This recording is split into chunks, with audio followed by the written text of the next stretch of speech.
والصلاة على خاتم الأنبياء والمرسلين نبينا محمد وعلى آله وأصحابه أجمعين. Amma ba'd, teman-teman dan segenap para pendengar yang kami hormati, kita lanjutkan kuliah agama pada malam ini dengan tajuk pembahasan yang baru, yakni mengenal sejarah seorang tokoh yang hebat di kalangan umat ini, yakni Khalifah yang saleh Harun ar-Rasyid rahimahullahu ta'ala. Apa guna dan tujuan kita membahas atau mengenal sosok daripada Khalifah Harun ar-Rasyid rahimahullah? Pertama adalah untuk mengambil kebaikan atau keberkahan dengan menyebut atau mempelajari kisah orang-orang yang saleh. Menyebut kisah orang-orang yang saleh, teman-teman, akan menghidupkan hati. Bahkan di saat kisah dan keteladanan mereka kita baca, kita pelajari, di saat itu akan turun rahmat daripada Allah Subhanahu wa ta'ala. Hal ini sebagaimana yang dinyatakan oleh banyak para ulama.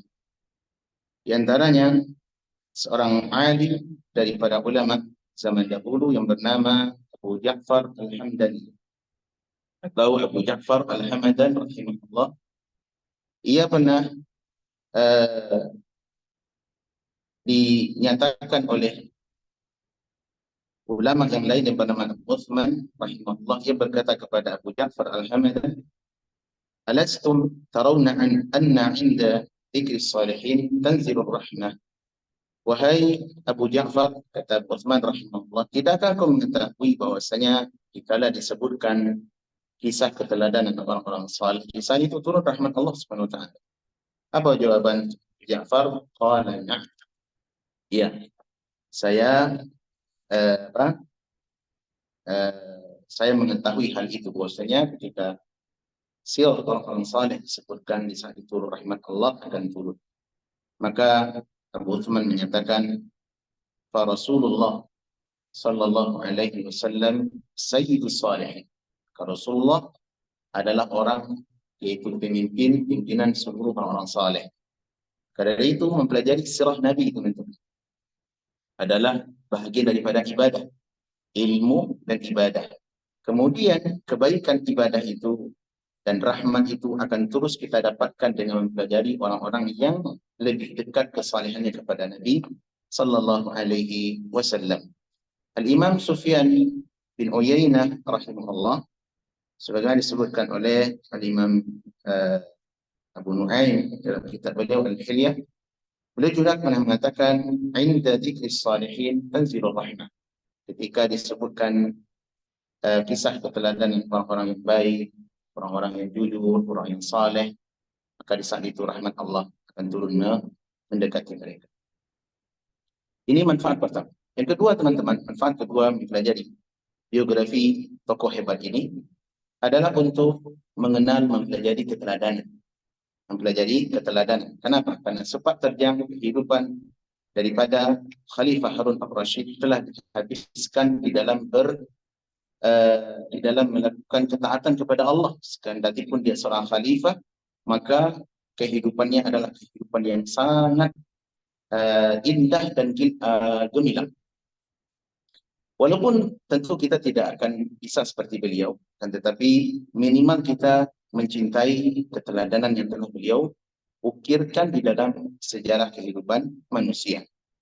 Ya, hal ini sebagaimana pernyataan dari seorang penyair, "Tashabbahu bil kirami illam takunu mithlahu."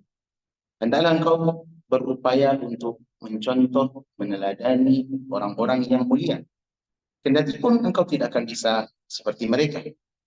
Fa inna tashabbaha bil kirami falahud. Karena mencontoh orang-orang mulia adalah kemenangan. Hal ini kita pelajari, teman-teman, agar kita mengambil keteladanan daripadanya. Ya, mengambil keteladanan daripadanya. Dan hati, teman-teman, akan hidup dengan mengenal orang-orang yang baik. Orang-orang yang baik.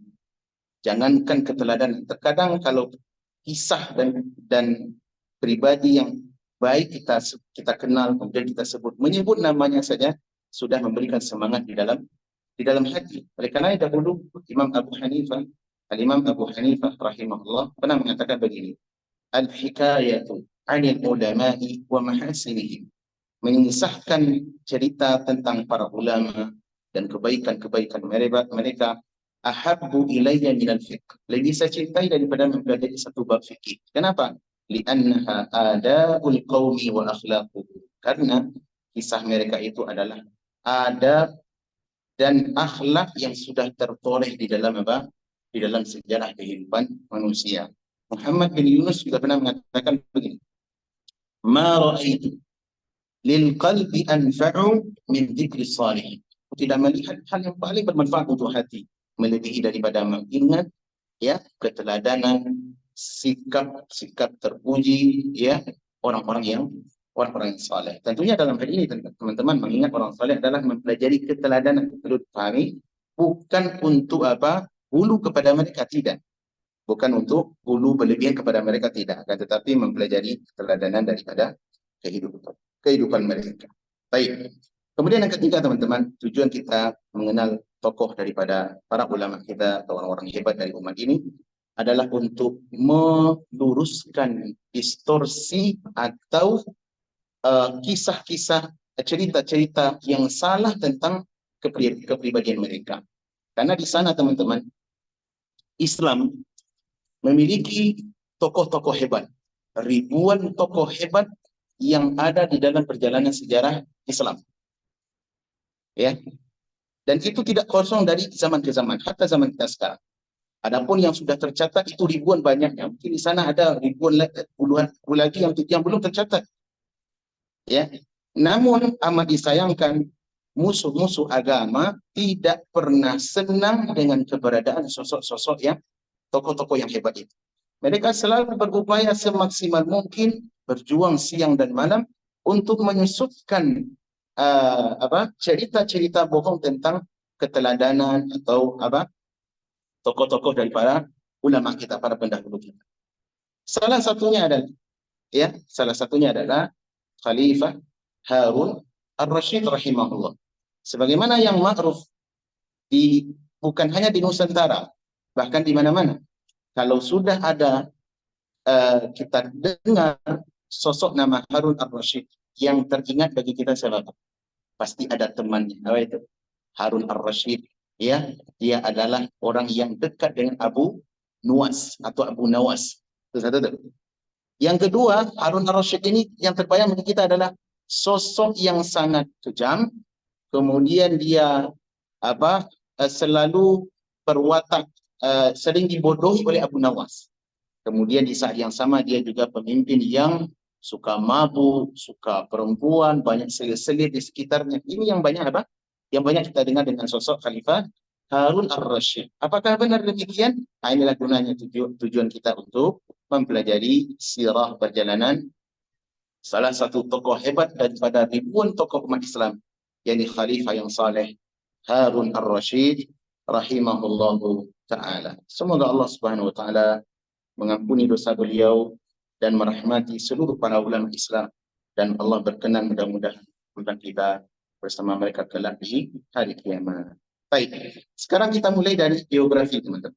Siapa itu Harun Ar-Rasyid rahimahullahu ta'ala? Nama beliau adalah Harun ibn Al-Mahdi. Namanya adalah Harun, nama daripada Nabi yang membersamai Nabi Musa dahulu. Tidak mencontoh nama Nabi Musa, temannya, saudaranya Nabi Musa alaihissalam. Dan ini adalah adab teman-teman yang perlu kita hidupkan kembali. Terutama kita orang-orang ajam nih, orang Nusantara.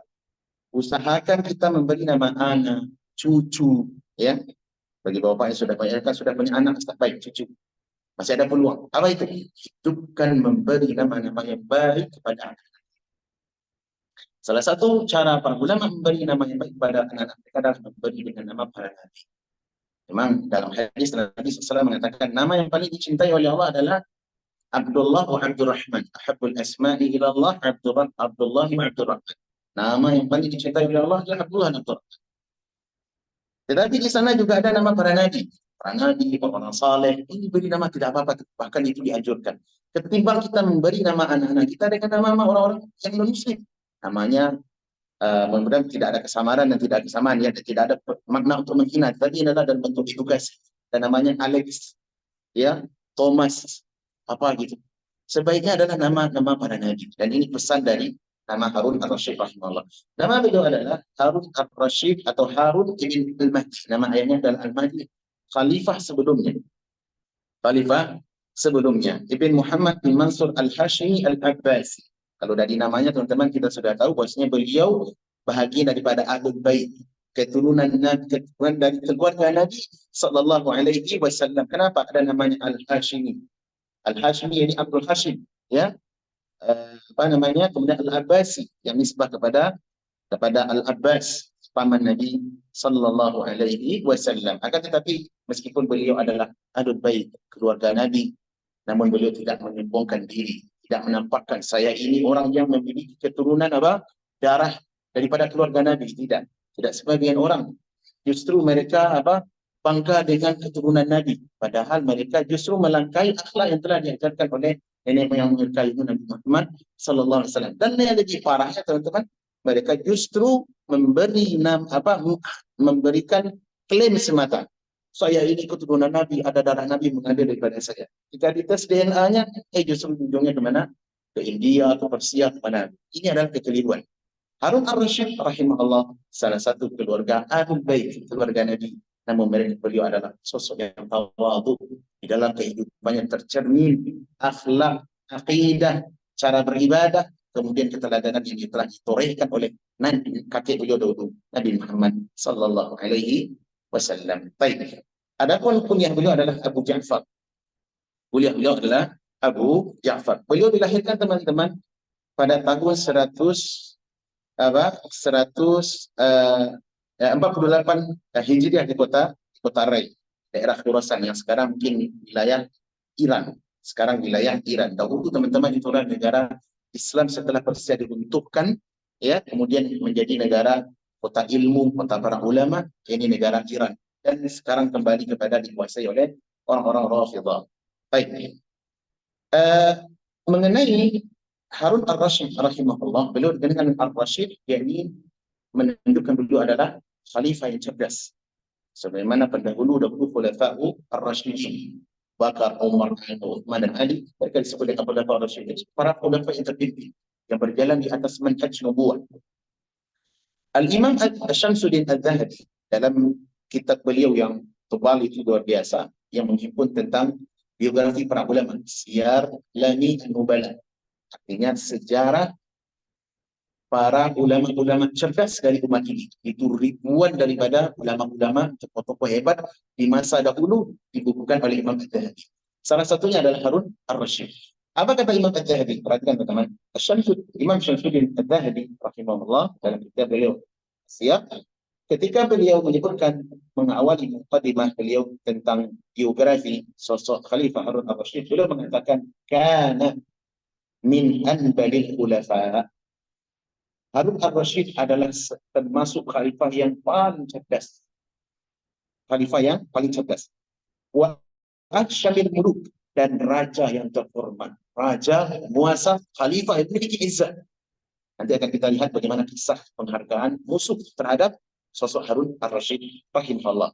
Hajjin wa jihad, di mana dia adalah orang yang sangat cinta kepada jihad dan rajin melakukan ibadah haji.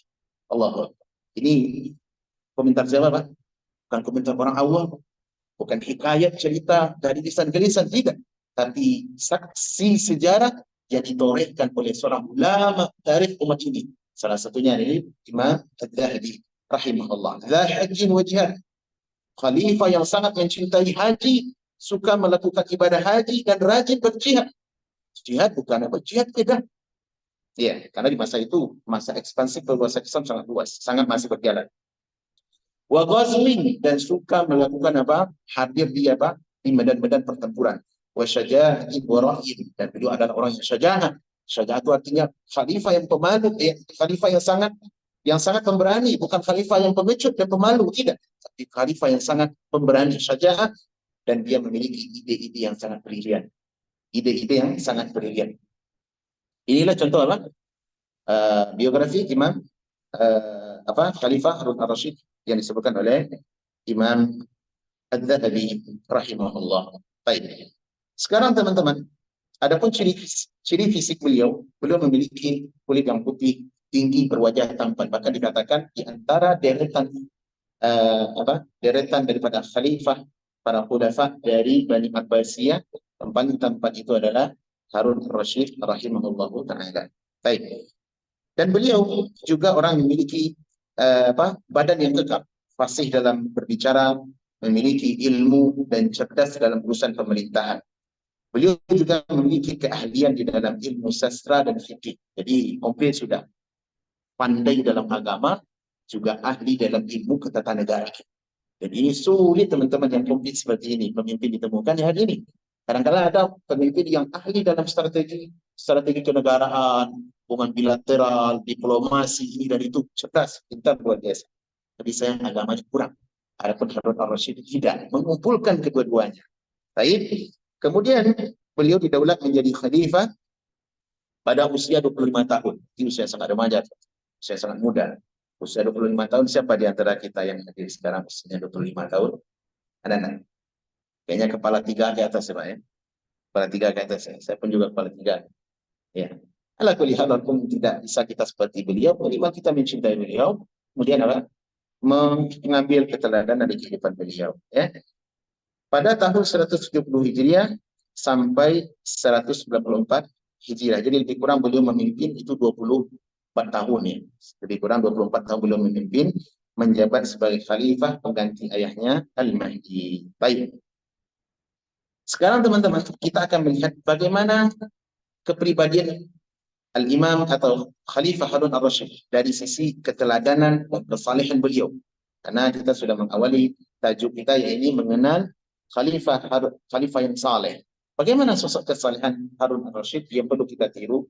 Pertama, teman-teman, beliau adalah pemimpin yang sangat saleh, memuliakan sunnah dan mencintai para ulama. Hal ini sebagaimana terlihat daripada kesaksian orang-orang terdekat beliau, bahkan para ulama yang hidup semasa dengan beliau. Pertama, beliau adalah orang yang saleh. Bagaimana kesalehan Al-Imam Khalifah Harun ar-Rasyid? Beliau adalah orang yang sangat menjaga ibadah. Menjaga ibadah. Ini akan terbantahkan dengan apa? Klaim atau distorsi sejarah dusta atas beliau adalah sosok pemimpin yang pemabuk, pemimpin yang mencintai banyak selir, kerjanya adalah dipelukan wanita-wanita. Dusta, teman-teman. Dan nanti akan kita lihat dari mana kisah dusta ini. Baik. Beliau adalah orang yang sangat menjaga salat. Bahkan selain beliau rajin melakukan salat berjamaah, dan beliau juga orang yang menjaga salat sunat dalam sehari itu 100 rakaat. 100 rakaat itu salat sunat, salat sunat mutlak. Coba pemimpin di tengah kesibukannya yang luar biasa mengurus negara, rakyat, bahkan kekuasaan Islam di masa itu bukan hanya berada di daerah Irak, Damaskus, Suriah dan sebagainya, tidak. Punya luas sekali. Satu pemimpin masa itu. Siapa itu? Harun ar-Rasyid. Tapi meskipun demikian belum masih sempat melakukan salat sunat 100 rakaat. Dan inilah yang terjadi di masa itu. Kita lihat teman-teman bagaimana berkahnya waktu ini. Berkahnya orang-orang dahulu. Waktu mereka, pekerjaan mereka, hari-hari mereka diberkahi oleh Allah SWT. Banyak kisah-kisah yang mungkin hari ini kalau kita lakukan akan menunjukkan kelemahan kita. Dahulu ulama-ulama atau tokoh hebat di masa itu, rasa mereka orang-orang hebat, orang besar, tapi ibadah tidak luput dari mereka. Iya, ada Imam Ahmad. Imam Ahmad rahimahullah sibuk dengan mempelajari ilmu dan mengajarkan umat tentang ilmu. Meskipun demikian beliau tidak kurang salat sunatnya daripada bahkan dalam 300 rakaat dalam sehari. Itu gimana tuh? Berkahnya waktu. Kita hari ini sudah habis di depan handphone, di depan komputer, tapi orang-orang dulu tidak. Mereka mengumpulkan apa? Al-alim wa zahid. Ilmu menjadi seorang alim sekaligus orang yang zuhud. Zuhud artinya orang yang mencintai akhirat, ahli ibadah, dan ibadah mereka di atas ibadah yang sahih. Baik. Kemudian berikutnya, kesalahan beliau adalah khalifah Dan ibadah tadi teman-teman beliau jaga sampai beliau wafat. Beliau suka bersedekah dan senantiasa bersedekah dalam sehari itu mengeluarkan infak kepada orang yang membutuhkan sebanyak 1.000 dirham. 1.000 dirham berapa uang sekarang tahu kita ya. Saya tidak tahu bagaimana berapa ukuran dengan uang kita di masa ini. Tapi 1.000 dirham itu rutin setiap hari beliau bersedekah, dan beliau adalah orang yang suka melakukan ibadah haji sebagaimana kesaksian daripada Imam Az-Zahabi tadi. Sampai dikatakan oleh ahli sejarah bahwasanya beliau kalau beliau keadaan per tahun itu setahun melakukan haji dan setahunnya melakukan jihad. Kalau beliau melakukan haji teman-teman, maka turut bersama beliau 100 ulama ahli fikih ikut haji bersama beliau. Itu dibiayai oleh siapa? Oleh Harun Ar-Rasyid. Ulama yang sangat mencintai para ulama. Kalau umpama beliau terhalang jihad dengan urusan tertentu, tidak bisa melakukan haji tahun itu, maka badalnya gantinya adalah beliau hajikan 300 ulama. Kalau beliau haji berapa orang? Tadi yang ikut bersamanya? 300 ulama ahli fikih. Ulama-ulama ahli sunnah di masa beliau. Adapun ketika beliau terhalang melakukan ibadah haji, maka badal pengganti beliau adalah buat digajikan 300 ulama free dari negara. Allahu Akbar. Ini sisi kesalehan beliau, dan tentunya sangat banyak kesalahan-kesalahan yang lain. Kemudian berikutnya, beliau adalah ulama yang memuliakan sunnah. Memuliakan sunnah Nabi SAW. Dan ini tentu berbeda dengan ulama-ulama yang sebagian sebagai khalifah setelahnya, sebelumnya atau setelahnya. Kalau setelahnya nanti khalifah yang justru rusak negara dengan sebabnya adalah anaknya sendiri. Ini anak daripada Harun Ar-Rasyid yang bernama Khalifah Al-Ma'mun, yang baru kita dengar hidup di masa dengan Imam Ahmad, Imam Syafi'i rahimahullah, ya. Dan di mana Al-Imam Syafi'i dan Imam Ahmad mendapatkan fitnah mihnul Quran. Ya. Apa itu mihnul Quran? Yakni aqidah Mu'tazilah yang menyatakan Al-Quran makhluk. Ya, Al-Quran makhluk. Dan ini dimasukkan oleh ulama-ulama Mu'tazilah kepada Al-Ma'mun sebagai penerus Harun Ar-Rasyid nanti. Kita baca nanti di bagian belakang insyaAllah. Baik, adapun ulama Harun Ar-Rasyid beliau adalah ulama yang sangat mencintai sunnah Nabi Sallallahu Alaihi Wasallam. Salah satu pernyataan ini disebutkan oleh Al-Imam Al-Dhahabi dalam kitab beliau As-Siyaq dari Abu Muawiyah Ad-Dharir rahimahullah. Beliau berkata begini, tidaklah aku menyebut nama Nabi SAW di sisi Harun Ar-Rasyid. Berarti ini Abu Muawiyah Ad-Dharir ini ulama yang dekat dengan Harun Ar-Rasyid. Tapi ulama bukan ulama sultan teman-teman, penjilat, tidak. Ulama yang benar-benar dicari oleh Harun Ar-Rasyid untuk menjadi penasehat beliau. Bukan pembisik dalam kebatilan, tidak. Tapi orang-orang yang akan menasihati, memberikan pandangan, menegur pandangan yang baik, menegur Harun Ar-Rasyid ketika dia salah. Ulama-ulama seperti ini biasa dahulu.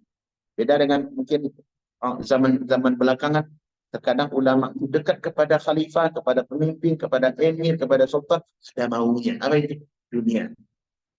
Masa itu tidak. Baik.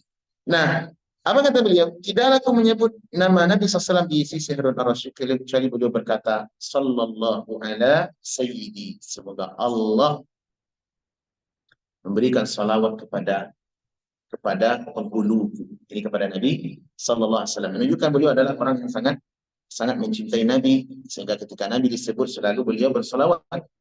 Syarat daripada Nabi SAW, orang yang bakhil itu adalah orang yang dzukirtu indahu wa lam yusalli alayya. Orang yang bakhil adalah orang yang apabila namaku disebut di telinganya, di hadapannya, namun dia tidak bersalawat kepada baik.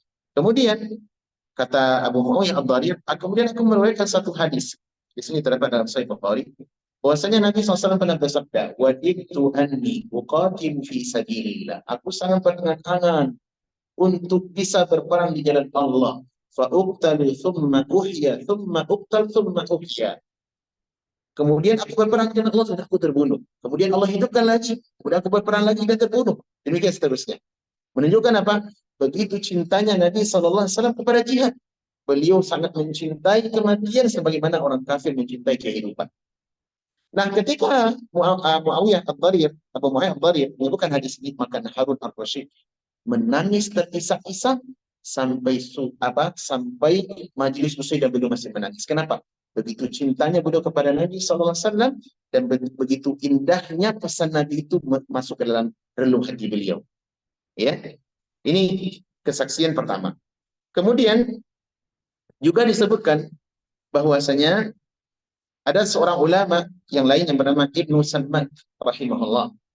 Suatu kali beliau pernah menemui Khalifah Harun al-Rashid, di mana Khalifah meminta bawahannya atau pembantunya untuk mendatangkan satu kendil air untuk minum. Maka dihidangkanlah kendil air itu, lalu Khalifah mengambilkan air kepada siapa? Kepada Ibnu As-Sammak. Coba lihat teman-teman. Tamu emir atau tamu khalifah ini bukan emir ya, khalifah kan. Kalau emir itu masih satu distrik ya, satu wilayah negara regional. Kali ini khalifah ngundang tamu ke istana. Sampai di sana dia justru yang mengambilkan air, menghidangkan air itu untuk tamunya. Allah. Ada nggak khalifah seperti itu, Pak?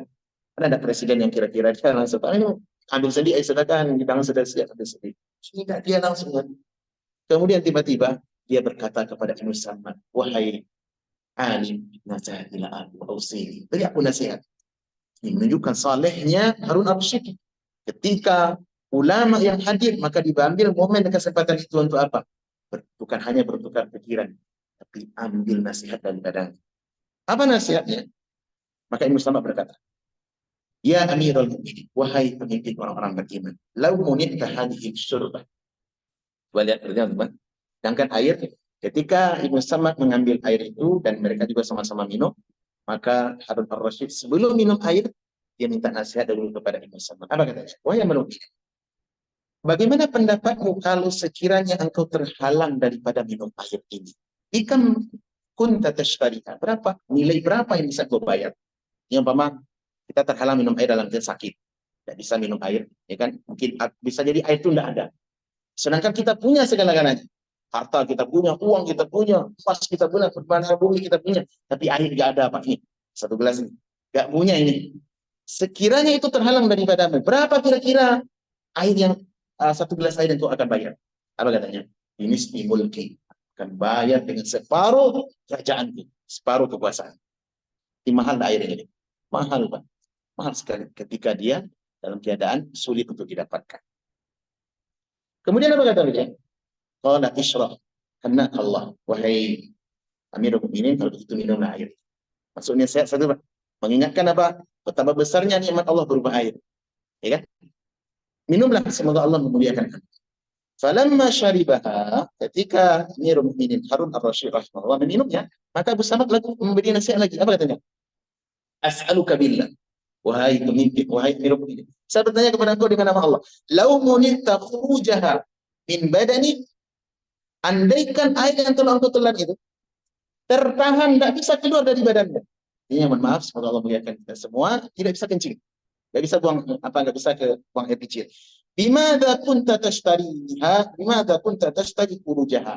Apa nilai yang akan bisa kau keluarkan untuk bisa mengeluarkan air dari tubuh? Ada enggak gitu Pak? Orang minum air bisa makan, nggak bisa keluar. Subhanallah. Coba bayangkan nikmat Allah betul besar Pak. Bisa makanan mudah didapatkan dan mudah keluarnya. Ya, mudah keluarnya. Ada orang saudara kita yang tidak bisa. Yang tidak bisa mendapat apa? Keluar daripada yang tidak bisa keluar air itu. Karena sebab penyakit. Kalau zaman kita apa penyakitnya? Kencing batu ya Pak. Apa Pak? Kencing batu. Kencing batu itu akibatnya apa? Nggak bisa keluar ya. Ya. Saya dulu pernah juga, semoga Allah menjaga kita dari penyakit. Saya dulu waktu satu penyakit operasi saya dulu. Dan itu saya pernah merasakan kondisi ini. Sampai tidak bisa buang air kecil itu Pak. Sementara kita sangat kebelet sekali. Dan akhirnya inilah sama dokter dengan alat sehingga baru bisa keluar. Tapi saya mengingat bagaimana testimoni ya, pengalaman yang pernah kita temukan yang barangkali sebagian saudara kita, semoga Allah memberi kesehatan kepada mereka, menemukan hal ini sulit. Nah, kata Ibnu Samad rahimahullah, wahai Amirul Mukminin, berapa nilai yang akan bayar? Apa kata beliau? Kata beliau, jawabannya adalah dijamili mulki, saya akan bayar dengan seluruh kekayaan. Apa nilai? Ini masuk nasihat yang ketiga. Apa kata beliau? Apa kata Ibnu Samad?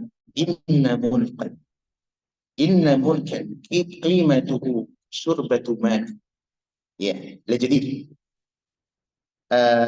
inna mulkan qimatuhu syurbatu man. Wahai Amir Mu'minin, ketahui.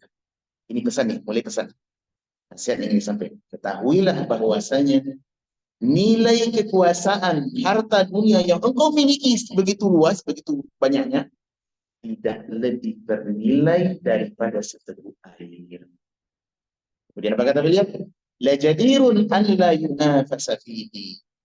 Maka dengan sebab itu jangan engkau berlomba-lomba sikut kiri tendang kanan untuk meraih harta dunia itu dengan menzalimi orang lain. Kemudian apa kata saksi ini? Fabaka Harun ar-Rasyid. Harun ar-Rasyid menangis. Ini ciri-ciri orang saleh. Apakah mungkin Harun ar-Rasyid ahli maksiat? Hah? Pemabuk? Enggak. Ini ulama yang ada di sekitarnya. Baik. Kemudian juga bagaimana kecintaan beliau kepada ilmu? Ya, rahimahullah. Ketika disebutkan juga oleh Al-Zahabi, ketika Abu Muawiyah Ad-Dharir, ulama yang tadi, menyebutkan suatu hadis di hadapan Harun ar-Rasyid tentang perdebatan Nabi Adam alaihissalam dengan Musa alaihissalam. Jadi Nabi Musa dan Nabi Adam pernah berdebat. Jadi ini hadisnya hadis Sahih Bukhari, Pak. Siapa yang membicarakan? Nabi sallallahu alaihi wasallam. Iya, Nabi sallallahu alaihi wasallam. Berhujah bahwasanya Nabi Musa mengatakan, "Wahai Adam, kalau bukan karena engkau, mungkin kami tidak diuji di muka bumi. Andai kan engkau tidak bermaksiat, maksudnya makan buah yang dilarang, maka kita akan di surga semuanya." Kata Nabi Adam alaihissalam, bahwasanya ini sudah takdir. Apa yang saya lakukan sudah takdir, sudah tercipta ribuan tahun sebelum saya diciptakan. Maka sehingga Adam mengalahkan Musa alaihissalam. Mendengar hadis ini, ada seseorang yang mencurigai. Apa katanya? Di mana terdapat kejadian itu di mana? Seakan-akan apa? Seakan-akan dia tidak membenarkan apa? Tidak membenarkan Nabi SAW. Maka mendengar hal itu, Harun ar-Rasyid naik hitam, Pak. Harun ar-Rasyid terkenal dengan dia di balik kelembutan, tapi ada apa? Ketegasan. Naik hitam kemudian mengatakan, apa kata beliau? Anit awasayh. Tolong datangkan kulit dan pedang. Sindikun yat'anu fil hadis. Sungguh orang ini adalah orang sindik. Orang yang mencurigai kebenaran Nabi SAW. Dan maka dalam hadis Nabi SAW, maka dari itu saya akan penggal dia sehingga dia orang terselamatkan dari kejahatannya. Tapi Ibnu Dharir, Abu Mu'ayyid Dharir rahimahullah berusaha, wahai Amirul Mukminin, dia begitu keceplosan, maafkan dia. Sehingga turunlah marahnya Harun ar-Rasyid, kemudian orang tadi selamat. Ini menunjukkan apa, teman-teman? Khalifah yang sangat berperan di dalam apa? Mencintai sunnah dan menegakkan sunnah. Siapa saja yang yang akan mempengaruhi umat dengan kebatilan, maka dia ikut hadir. Ini yang kita harapkan, teman-teman. Hadirnya para pemimpin di dalam menegakkan kebenaran.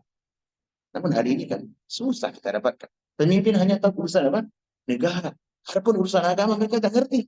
Dan inilah yang terjadi di mana? Rusaknya apa? Kaum muslimin. Sehingga para ahlu bidah, orang-orang yang menjawab penyimpangan, orang orientalis, orang-orang berpemikiran liberal, ujuk gigi, Bang. Ujuk taring, Bang. Kan hanya ujuk taring.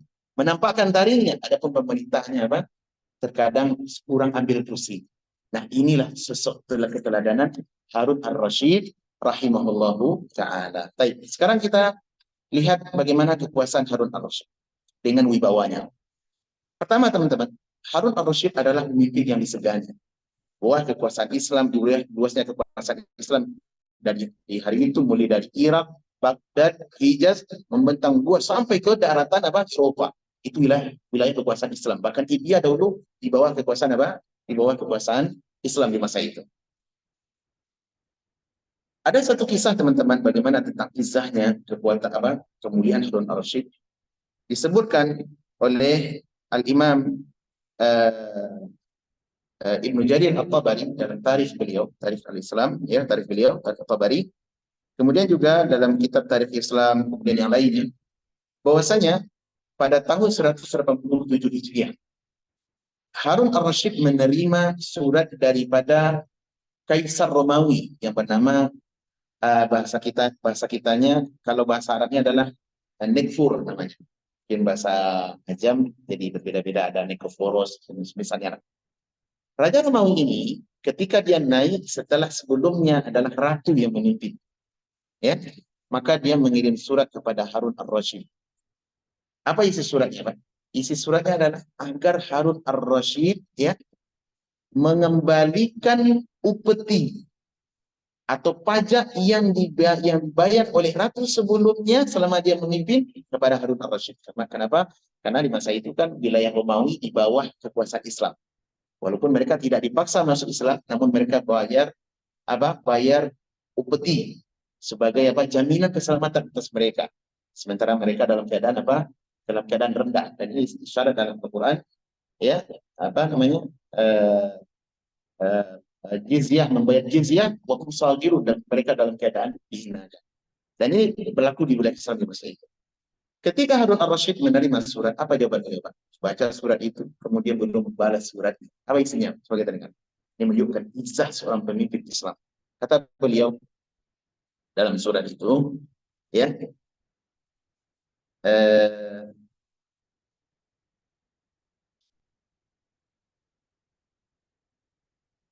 kata beliau adalah, beliau tulis surat beliau, Bismillahirrahmanirrahim, min Harun ar-Rasyid, Amirul Mukminin.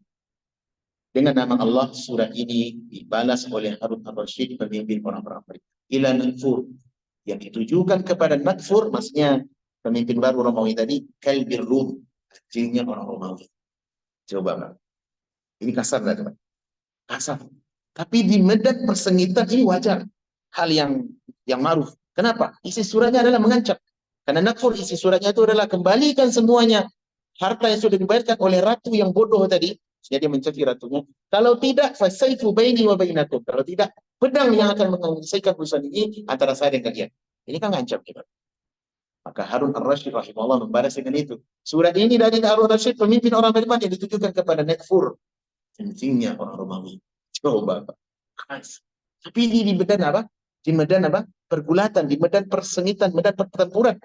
Faqad qara'tu kitabaka ya ibnal kafir. Saya sungguh telah membaca suratmu dengan teliti, wahai putra dari wanita yang kafir. Fal jawabu ma tarahu mal duna tasma. Jawabannya adalah, aku akan lihat sendiri tanpa aku mendengar apa. Apa yang dilakukan oleh Muawiyah? Oleh apa? Oleh Harun ar-Rasyid rahimahullah. Beliau segera menyusun angkatan perang, kemudian menyerang orang-orang. Allah. Coba izah harga diri sebagai seorang muslim. Ya. Tidak seperti sebagian pemimpin yang kadang kalau diancam oleh musuh sudah kelabakan. Dan bahkan lebih kalau bisa dikorbankan darah kaum muslimin dikorbankan. Adapun Harun ar-Rasyid rahimahullah tidak demikian. Baik. Kemudian kita akan lihat sekarang teman-teman bagaimana luasnya kekuasaan Harun ar-Rasyid. Saking luasnya, beliau pernah menyatakan dalam pernyataan beliau begini. Ya, kata beliau, ya, beliau berkata kepada hujan. Jadi menunjukkan apa luasnya kekuasaan beliau. Apa kata beliau? Amtiri haitsu syi'ti, wahai hujan, silakan engkau hujan di daerah mana saja yang engkau inginkan. Fasayatini kharrajuka, sesungguhnya hasil daripada tumbuh-tumbuhan, hasil bumi yang diperoleh dari hujan itu akan tetap datang kepadaku sebahagiannya. Menunjukkan apa, Pak? Isyarat bahwasanya kan sentral Islam dulu di daerah Kufah ya, atau daerah Baghdad. Maka orang-orang baik muslim ataupun non-muslim semuanya yang membayarkan pajak atau hasil daripada hasil bumi itu akan tetap diberikan kepada sektornya, kepada apa? Kepada pusat kepemimpinan, yaitu nanti digunakan untuk kemaslahatan kaum muslimin. Paham teman-teman? Ini menunjukkan luasnya kekuasaan Harun ar-Rasyid rahimahullah. Baik. Kemudian teman-teman, ini makasih banyak. Sebenarnya kisah ini kami rangkum dari dalam buku Anak-anak Muda Teladan Sepanjang Zaman. Memang buku ini ditulis tahun 2023 ya, dan kami bahas asli dengan adik-adik rekan kita anak-anak muda ya yang ada di Al-Fur. Baik. Untuk ringkas, kita akan melihat bagaimana akhir daripada kehidupan Harun ar-Rasyid rahimahullahu ta'ala. Harun ar-Rasyid, teman-teman, beliau wafat dalam keadaan baik. Ya, beliau wafat dalam keadaan baik, dan itu tidak di dalam medan perang. Menunjukkan beliau adalah orang yang sangat lihai dan ahli dalam strategi perang. Puluhan perperangan yang beliau lakukan, akan tetapi beliau tidak wafat di medan perang. Ya, sebagaimana Khalid bin Walid. Khalid bin Walid, teman-teman, mungkin ratusan perang medan perang yang beliau tempuh. Ya, sampai beliau eh, ketika beliau akan meninggal dunia, bagaimana meninggalnya Khalid bin Walid? Di ranjang tempat tidur, kondisi sakit. Ya, sampai-sampai beliau mengatakan tidak ada satu telunjuk pun atau satu jengkal pun di badanku kecuali sudah ada bekas tebasan panah, pedang atau tikaman tombak. Tapi masih beliau tidak juga wafat. Coba ini gimana orang dulu, Pak? Tokoh-tokoh yang sangat hebat, yang benar-benar nyata dalam kehidupan, bukan tokoh fiksi. Tidak seperti film tokoh-tokoh yang disebutkan oleh film-film Hollywood yang Superman gitu, Rambo dan semisal. Itu orang-orang fasik, orang-orang kafir yang fasik. Ini tokoh-tokoh hebat yang benar menorehkan sejarah tinta emas di dalam dan umat Islam. Orang-orang hebat gimana tuh? Coba kita bayangkan, Pak. Tidak ada satu jengkal pun di tubuh kecuali ada tebasan pedang. Tapi tidak wafat-wafat. Umar ketika ditikam gimana Umar? Ditikam, keluar khususnya, sampai ketika dia minum susu dikasih oleh dokter, keluarnya di sini, Pak. Tapi tetap bertahan 2-3 hari. Radhiyallahu anhu. Kita kalau hari ini ditikam udah langsung tewas kita, ya. Kenapa? Lemahnya kita. Namun demikian, kehebatan mereka adalah kehebatan yang diberikan oleh Allah Subhanahu wa Ta'ala. Ketika Harun al-Rashid rahimahullah meninggal dunia, ada yang mengatakan, sebutkan oleh Faris, beliau meninggal di dalam satu perjalanan. Namun ala kulli hal, ketika Harun al-Rashid meninggal dunia, ya, ada yang mengatakan beliau meninggalnya di sebuah daerah namanya Tawus, nama daerahnya. Beliau ditimpa penyakit paru-paru dan wasir yang mengeluarkan pendarahan hebat. Harun al-Rashid rahimahullah. Dengan sebab itulah beliau meninggal dunia. Ketika sebelum beliau wafat dalam keadaan sakit, ya, beliau pernah memberikan nasihat berupa syair atau nasihat. Apa kata beliau? Ya, yang beliau memerintahkan untuk seseorang menggalikan kubur padahal beliau masih hidup. Dia sudah tahu ini saatnya saya akan meninggal berpisah dengan dunia. Maka diperintahkan tolong galikan kuburan untuk saya. Kemudian diperdengarkan bacaan Al-Quran kepada Harun al-Rashid rahimahullah. Setelah itu beliau minta dibawa ke kuburannya, padahal beliau dalam kondisi hidup, ya, masih hidup, ya, karena kondisi sudah sakit. Apa kata beliau? Ilaha huna tasfihu ya ibna Adam. Wahai anak Adam, ke sini semua kita akan kembali. Karena ini dalam keadaan sakit, dibopong ke kuburannya. Kemudian dia mengatakan ilaha huna tasfihu ya ibna Adam. Wahai anak Adam. Ini nasihat juga untuk kita. Ke sini akhir semua halte perjalanan kita. Tanpa terkecuali, pada dia raja, tapi masih menuju kuburan. Ya. Kemudian beliau menangis dan membaca firman Allah, ma'aguna anni maliyah. Sungguh tidak bermanfaat lagi harta, kekuasaan yang pernah aku miliki. Ayat dalam surat Al-Haqqah. Kemudian beliau dalam tersengal-sengal nafasnya ketika akan meninggal dunia, berpisah dengan dunia yang fana ini, maka beliau berdoa. Apa doa beliau? Catat oleh ahli sejarah, Allahumma fa'na bil ihsan. Ya Allah, berilah aku manfaat dengan kebaikan. Waghfir lana isa'ah.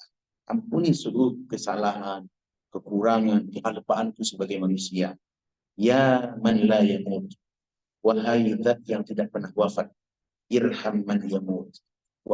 Rahmatilah orang-orang yang akan meninggal, yang akan segera menuju alam barzakh. Ini doa yang disebutkan oleh Harun al-Rashid sebagaimana dinukilkan oleh Al-Imam Ibnu Katsir dalam kitab beliau Al-Bidayah wan Nihayah. Baik, selesai kita mengenal ringkas sosok Harun al-Rashid. Ya. Harun al-Rashid, teman-teman, ya, beliau juga dikisahkan dengan Abu Nuwas. Siapa Abu Nuwas? Abu Nuwas pernah dengar, ya? Kalau di Indonesia jadi Abu Nawas namanya. Karena kencangnya angin barangkali, baik jauhnya samudra diseberangi, jadi berubah nama Abu Nawas. Di Indonesia dalam bahasa Arab, literatur Arab disebut dengan Abu Nuwas. Siapa Abu Nuwas itu? Abu Nuwas ini kisahnya fiktif atau non fiktif? Fiktif atau non fiktif? Kisahnya adalah kisah yang fakta, benar adanya. Tetapi amat disayangkan justru disusupkan kisah dusta antara Abu Nuwas dengan Harun al-Rashid. Benar, Abu Nuwas ini perlu diketahui. Kenapa ini saya sebutkan? Karena Abu Nuwas ini adalah seorang ahli sastra. yang hidup di wilayah kekuasaan Harun ar-Rasyid. Tetapi kisahnya Harun ar-Rasyid tidak pernah bertemu dengan Abu Nuwas sekalipun. Dan ini sebagaimana yang dicatat oleh apa? Oleh sejarah. Salah satu penukilan ini saya ambil dari pernyataan seorang ulama yang bernama Syekh Mahmud Asy-Syakir rahimahullah. Beliau pernah menyatakan begini, Inna Harun ar-Rasyid. Sesungguhnya Harun ar-Rasyid lam yaltaqi abadan ma'abi Nuwas. Dia tidak pernah bertemu bermajlis sekalipun dengan Abu Nuwas fi majlisin wahid, dalam satu majlis yang satu. Walaupun Abu Nuwas dia hidup semasa dengan apa? Dengan Harun ar-Rasyid rahimahullah. Iya. Karena di masa itu adalah Harun ar-Rasyid ini banyak ulama-ulama yang hidup semasa beliau. Di antaranya siapa teman-teman? Di antaranya Imam Malik. Imam Malik bin Anas, Imam Asy-Syafi'i, itu hidup di masa Harun ar-Rasyid. Bahkan di antara keteladanan ilmunya Harun ar-Rasyid rahimahullah, beliau biasa menggendong atau menggandeng anak-anaknya Al-Amin atau Al-Hamid dengan Al-Ma'mun menuju majlisnya Imam Malik di Madinah. Datang dari mana, Pak? Dari Kufah atau dari Baghdad, berjalan safar menuju apa? Majelis ilmunya Imam Malik di kota Madinah. Menunjukkan apa? Beliau ulama yang sangat khalifah yang sangat mencintai ilmu. Ya. Nah, di masa-masa itu juga hidup seorang orang yang ahli sastra, ahli syair yang bernama Abu Nuwas. Siapa Abu Nuwas, teman-teman? Abu Nuwas ini adalah kisah yang fakta. Ya, faktanya dari siapa? Benar-benar ada orangnya. Dia adalah seorang sastrawan, tapi sayangnya fasik. Apa itu fasik, Pak? Suka minum khamar. Ah, ini faktanya gini. Suka minum khamar, dekat dengan apa, sukalah dengan kehidupan malam, kehidupan wanita. Sampai-sampai dia saking ahlinya bersyair, ya, dia memiliki syair namanya adalah Al-Khamriyat. Apa itu Al-Khamriyat? Sanjungan pujian terhadap alkohol. Ini Harun apa? Siapa?